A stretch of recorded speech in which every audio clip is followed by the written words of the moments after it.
सुप्रभात प्यारे छात्रों। आज आपकी पाठ्यपुस्तक रुचिरा भाग 3 का तीसरा अध्याय पढ़ने हम जा रहे हैं। तो डिजी भारतम अर्थात डिजिटल इंडिया नाम आपने सुना होगा। माननीय मोदी जी का जो कार्यक्रम है डिजिटल इंडिया, तो इस पर आधारित ये पाठ आप देख रहे हैं। तो प्रस्तुत पाठ, इसका परिचय हम सबसे पहले देख लेंगे। डिजिटल इंडिया के मूल भाव को लेकर लिखा गया निबंधात्मक पाठ है। इसमें वैज्ञानिक प्रगति के उन आयामों को छुआ गया है जिनमें हम एक क्लिक द्वारा बहुत कुछ कर सकते हैं। आज आप देख रहे हैं आपकी जो क्लासेस हैं वो सब ऑनलाइन चल रहा है, सब कुछ ऑनलाइन हो रहा है, पेमेंट ऑनलाइन हो रही है। तो ये किसका प्रभाव है? ये सब डिजिटल इंडिया का, डिजिटलाइजेशन जो हो रहा है उसका प्रभाव है। आज इंटरनेट ने हमारे जीवन को कितना सरल बना दिया है। हम भौगोलिक दृष्टि से एक दूसरे के अत्यंत निकट आ गए हैं। इसके द्वारा जीवन के प्रत्येक क्रियाकलाप सुविधाजनक हो गए हैं। ऐसे ही भावों को यहाँ सरल संस्कृत में व्यक्त किया गया है। अद्य संपूर्ण विश्वे डिजिटल इंडिया इत्यस्य चर्चा श्रूयते। अद्य मतलब आज, संपूर्ण विश्व यानी कि संपूर्ण विश्व में, डिजिटल इंडिया यानी कि डिजी भारतम जिसको कहा गया है, डिजिटल इंडिया इत्यस्य चर्चा श्रूयते। डिजिटल इंडिया की चर्चा सुनी जा रही है। अस्य पदस्य कः भावः, इस पद का क्या भाव है? किसका? डिजिटल इंडिया नामक पद का क्या भाव है? इति मनसि जिज्ञासा उत्पद्यते। इससे मन में जिज्ञासा उत्पन्न होती है कि इसका क्या भाव होगा। काल परिवर्तनेन यानी कि समय परिवर्तन सह के साथ, समय परिवर्तन के साथ मानवस्य आवश्यकता अपि परिवर्तते, मनुष्य की आवश्यकता भी बदलती है। प्राचीन काले ज्ञानस्य आदान प्रदानम मौखिकम आसीत्। प्राचीन काल में ज्ञानस्य मतलब ज्ञान का आदान प्रदान यानी कि देना और लेना मौखिकम आसीत्, मौखिक था। विद्या च श्रुति परंपराया गृह्यते स्म, यानी कि विद्या क्या? श्रुति परंपरा के द्वारा ग्रहण की जाती थी। श्रुति परंपरा यानी कि कान के द्वारा सुनी जाती थी, ठीक है ना। अनंतरम तालपत्रोपरि भोजपत्रोपरि च लेखन कार्यम आरब्धम। तो उसके बाद क्या हुआ? ताड़पत्र आपने इतिहास में पढ़ा होगा, हिस्ट्री में आपने पढ़ा होगा। ताड़पत्रों के ऊपर, भोजपत्रों के ऊपर लिखा जाने लगा। पहले क्या होता था? वैदिक काल में जब गुरुकुल में पढ़ा करते थे तो गुरुकुल में केवल गुरुजी क्या करते थे? मुख से बोला करते थे और बच्चे जो शिष्य होते थे वो सुना करते थे, और उनको सुनकर ही सब कुछ कंठस्थ करना होता था, सब कुछ याद करना होता था। तो धीरे धीरे भोजपत्रों पे लिखा जाने लगा, ताड़पत्रों पे लिखा जाने लगा। परिवर्तनी काले यानी कि समय में जैसे जैसे परिवर्तन आता गया वैसे वैसे करगदस्य यानी कि कागज का, लेखन्याः यानी कि लेखनी का, जिसको हम पेन कहते हैं, का आविष्कारेण सर्वेषाम् एव मनोगतानां भावानां कर्गदोपरि लेखनम प्रारब्धम। तो धीरे धीरे समय के साथ साथ, समय में परिवर्तन होने के साथ साथ कागज का, लेखनी का आविष्कार हुआ, जिससे सर्वेषाम् एव सभी के मन के भाव, सर्वेषाम धन एव, यहाँ पे इसकी संधि विच्छेद कर देंगे हम, सभी के मनोगतानाम भावानाम यानी कि मन में आए हुए भावों को, करगदो ऊपरी, करगद धन ऊपरी, आपने गुण संधि पढ़ी होगी, उसमें आपने ये पढ़ा होगा शब्द करगदो ऊपरी, करगद धन ऊपरी यानी कि कागज के ऊपर लेखनम प्रारब्धम, लेखन शुरू हुआ। टंकण यंत्रस्य आविष्कारेण तु लिखिता सामग्री टंकिता। तो टंकण यंत्र के आविष्कार से तो लिखिता सामग्री यानी कि जो लिखी हुई सामग्री थी वो टंकिता सती, यानी कि टंकित करके, लिख करके, जो आपने देखा होगा टंकण यंत्र हम कह सकते हैं जिसको टाइपराइटर कहा जाता था प्राचीन काल में। अब तो आपके कंप्यूटर आ गए हैं, लेकिन पहले क्या होते थे? टाइपराइटर हुआ करते थे। तो उससे शॉर्ट हैंड करते थे लोग, शॉर्ट हैंड के बाद उस पर कार्य करते थे। अभी भी होते हैं वो न्यायालयों में, आपने देखा होगा यदि। तो बहुकालाय सुरक्षिता अतिष्ठत, तो उसको लिख करके बहुकालाय यानी कि लंबे समय तक के लिए सुरक्षिता अतिष्ठत, सुरक्षित रखते थे। वैज्ञानिक प्रविधे प्रगति यात्रा पुनरअपि अग्रे गता। तो वैज्ञानिक प्रविधि यानी कि वैज्ञानिक विधि में जो प्रगति यात्रा है वैज्ञानिक विधि की, वो पुनरअपि अग्रे गता अर्थात फिर भी वो आगे की ओर बढ़ती गई। अद्य सर्वाणि कार्याणि, आज सभी कार्य संगणक नामकेन यंत्रेण साधितानि भवन्ति। संगणक नामक यंत्र से साधितानि मतलब होते हैं। मतलब उसी के द्वारा किए जाते हैं। समाचार पत्राणि पुस्तकानि च कंप्यूटर माध्यमेन पठ्यन्ते। जो समाचार पत्र हैं, पुस्तक हैं, आजकल हो गए ना, ई पेपर हो गए, ई न्यूज़पेपर हो गया, ई बुक्स हो गई, ये सब किसके द्वारा? कंप्यूटर के माध्यम से पठ्यन्ते लिख्यन्ते च, पढ़े भी जाते हैं और लिखे भी जाते हैं। कर्गदोद्योगे वृक्षाणाम उपयोगेन वृक्षाः कर्त्यन्ते स्म। जो कागज का उद्योग होता है, कागज किससे बनते हैं? आपको ज्ञात होगा कि कागज जो है वो पेड़ों से बनते हैं, ठीक है ना। तो कर्गदोद्योगे वृक्षाणाम उपयोगेन वृक्षा कर्त्यन्ते। तो कागज के उद्योग के लिए वृक्षाणाम उपयोगेन यानी कि वृक्ष के उपयोग के लिए वृक्षों को काटा जाता था। परम संगणकस्य अधिकाधिक प्रयोगेण, संगणक कंप्यूटर के अधिकाधिक उपयोग से, अधिकाधिक प्रयोग से वृक्षाणाम कर्तने न्यूनता भविष्यति। वृक्षों के कटने में क्या आ गई? न्यूनता भविष्यति, न्यूनता आ गई, कमी आ गई। इति विश्वासः, ऐसा विश्वास है, कमी आएगी, सॉरी भविष्यति लिखा है यहाँ पे, भविष्य काल का बोध करा रहा है, यानी कि न्यूनता आएगी। कंप्यूटर के उपयोग से कागज के उद्योग के लिए जो वृक्षों का उपयोग किया जाता था, वृक्षों का कर्तन किया जाता था, काटा जाता था, उसमें न्यूनता आएगी, ऐसा विश्वास है।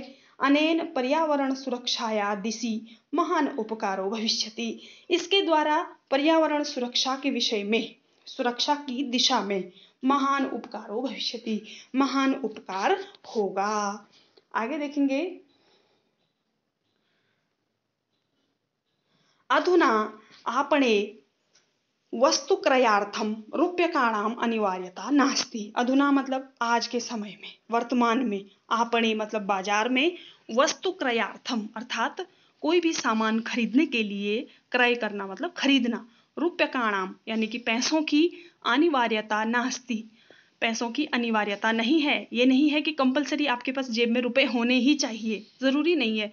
डेबिट कार्ड, क्रेडिट कार्ड इत्यादि सर्वत्र रूप्यकाणाम स्थानम गृहीतवन्तौ। डेबिट कार्ड ने और क्रेडिट कार्ड ने, इन दोनों ने, या और भी होते हैं वीजा वगैरह, ये सब चीजें होती हैं, सर्वत्र मतलब सभी जगह रूप्यकाणाम स्थानम गृहीतवन्तौ, इन्होंने रुपयों का स्थान ले लिया है या ग्रहण कर लिया है। वित्त कोशस्य अर्थात बैंकस्य, बैंक, वित्त कोश किसे कहते हैं? बैंक को कहते हैं। चापि सर्वाणि कार्याणि मतलब बैंक में भी सभी कार्य संगणक यंत्रेण संपाद्यन्ते, संगणक यंत्र के द्वारा ही संपादित किए जाते हैं। बैंक में सारे काम किससे होते हैं? संगणक मतलब कंप्यूटर होता है, ठीक है ना। बहुविधाः अनुप्रयोगाः मुद्राहीनाय विनिमयाय सहायका सन्ति।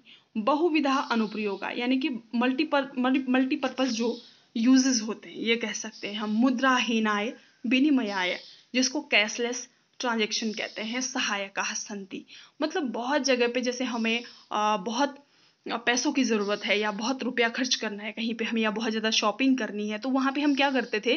पहले क्या करते थे? पैसे लेकर जाते थे और हमें डर रहता था कोई चुरा न दे। लेकिन आज के टाइम पे क्या है कि जो हम केवल क्रेडिट कार्ड लेके जाना है और हम शॉपिंग कर सकते हैं कहीं भी। इवन हम खाना भी खाते हैं तो खाने में भी हम वहाँ पे भी हम पेटीएम कर सकते हैं या गूगल पे से उसको पे कर सकते हैं, है ना। तो इस प्रकार की छोटी छोटी जो स्कीम जो डिजिटल इंडिया के तहत जो अपनाई गई हैं, तो वो बहुत ही सहायक हैं।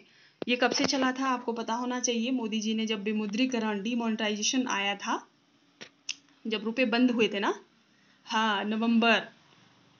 तो देखिए यहाँ पर आगे, कुत्रापि यात्रा करणीया भवेत्, कहीं भी यदि आपको यात्रा करनी है, रेल यान यात्रा पत्रस्य यानी कि रेलगाड़ी का टिकट हो, वायुयान यात्रा पत्रस्य या हवाई जहाज का टिकट हो, अनिवार्यता अद्यः नास्ति, उसकी हमें आवश्यकता नहीं है कि हमें टिकट कराना पड़ेगा। सर्वाणि पत्राणि अस्माकं चल दूरभाष यंत्रे, सभी पत्र आजकल हमारे, अस्माकं मतलब हमारे, चल दूरभाष यंत्र मतलब होता है मोबाइल फोन, ईमेल इति स्थाने, दूरभाष यंत्र में यानी कि हमारे मोबाइल में ईमेल नामक स्थान में क्या होते हैं? सुरक्षितानि भवन्ति, सुरक्षित होते हैं। यानी संदर्श्य वयं स्वकार्येण यात्रायाः आनंदम गृह्णीमः, यानी कि जिसको दिखा करके हम अपने यात्रा का आनंद बड़े अच्छे से ले सकते हैं। चिकित्सालये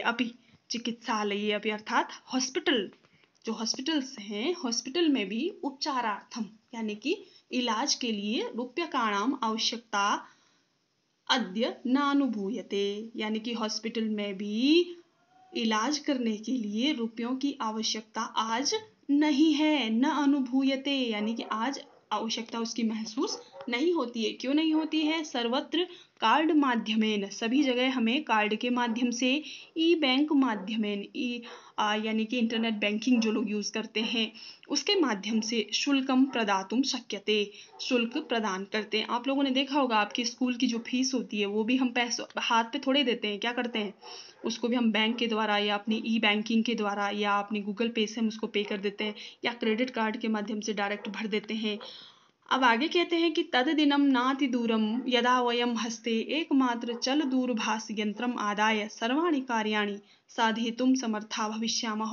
तद दिनम नाति दूरम, कि वह दिन ज्यादा दूर नहीं, यदा जब, वयम हस्ते हमारे हाथ में, एकमात्र चल दूरभाष यंत्रम आदाय यानी कि एक मोबाइल फोन लेकर के, सर्वाणि कार्याणि साधितुम समर्था भविष्यामः, एक मोबाइल फोन लेकर के हम अपने हाथ में एक मोबाइल फोन लेकर के सभी कार्यों को साधने में यानी कि सभी कार्यों को करने में समर्थ होंगे। वो दिन दूर नहीं। वस्त्रपुटके रूप्यकाणाम आवश्यकता न भविष्यति, वस्त्रपुटका यानी कि आपकी जो जेब है उसमें किसकी आवश्यकता नहीं होगी? रुपयों की आवश्यकता नहीं होगी। पासबुक, चेकबुक अनयो आवश्यकता न भविष्यति, पासबुक की आवश्यकता भी नहीं होगी, चेकबुक की आवश्यकता भी नहीं होगी।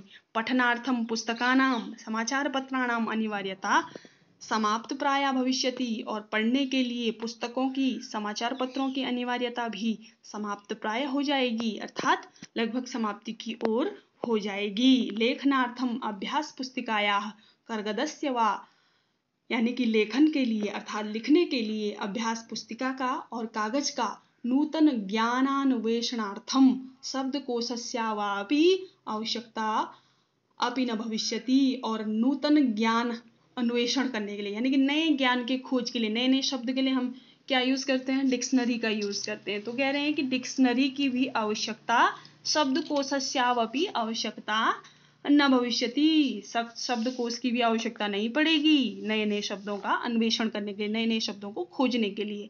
अपरिचित मार्गस्य ज्ञानार्थम मार्गदर्शकस्य मानचित्रस्य आवश्यकतायाः अनुभूति अपि न भविष्यति, और अपरिचित मार्ग यानी कि अननोन जो रास्ते होते हैं उनके नॉलेज के लिए, उनके ज्ञानार्थम यानी कि उनको जानने के लिए, मार्गदर्शकस्य, मार्गदर्शक की पहले क्या होता था कि कोई गाइड होता था, मार्गदर्शक यानी कि कोई गाइड, तो गाइड की आवश्यकता भी नहीं है, और मानचित्र, नक्शे की भी आवश्यकता नहीं है, किसी मैप की भी जरूरत नहीं है। आवश्यकता या अनुभूति न भविष्यति, उसकी भी अनुभूति नहीं होगी, यानी कि उसकी भी आवश्यकता की अनुभूति नहीं होगी। यह सब किससे हो जाएगा? एतत् सर्वम एकन एव यंत्रेण कर्तुम शक्यते, केवल एक यंत्र कर सकता है। कौन? अरे वो है हमारा चल दूरभाष यंत्र, जिसको हम कहते हैं मोबाइल फोन। आगे देखिए, शाकादि क्रयार्थम, शाकादि यानी कि सब्जी खरीदने के लिए, फल क्रयार्थम, फल खरीदने के लिए, विश्राम गृहेषु कक्षम सुनिश्चितम कर्तुम, विश्राम गृहेषु यानी कि होटल में, कक्ष अर्थात कमरा, सुनिश्चितम कर्तुम यानी कि बुक करने के लिए, चिकित्सालये शुल्कम प्रदातुम, और हॉस्पिटल में फीस देने के लिए, विद्यालये महाविद्यालये चापि शुल्कम प्रदातुम, विद्यालय में, स्कूल्स में, महाविद्यालय कॉलेज में भी शुल्कम प्रदातुम यानी कि फीस देने के लिए, किम बहुना दानम अपि दातुम यानी कि कहीं बहुत सारा हमें दान देना है तो उसके लिए भी चल दूरभाष यंत्रम एवं अलम, चल दूरभाष यंत्र ही अलम मतलब काफी होगा। कौन? हमारा मोबाइल फोन ही काफी होगा। किसके लिए? इतने सब चीजों के लिए। हम चाहे सब्जी खरीद रहे हैं, चाहे फल खरीद रहे हैं, होटल में कमरा बुक कर रहे हैं, या हॉस्पिटल की फीस भर रहे हैं, स्कूल की फीस भर रहे हैं, कॉलेज की फीस भर रहे हैं, या कहीं हमें दान देना है, डोनेशन करना है, उसके लिए हमारा एक मोबाइल फोन ही काफी होगा। डिजि भारतम इति अस्याम दिशि वयम भारतीयाः द्रुतगत्याः अग्रे सरामः।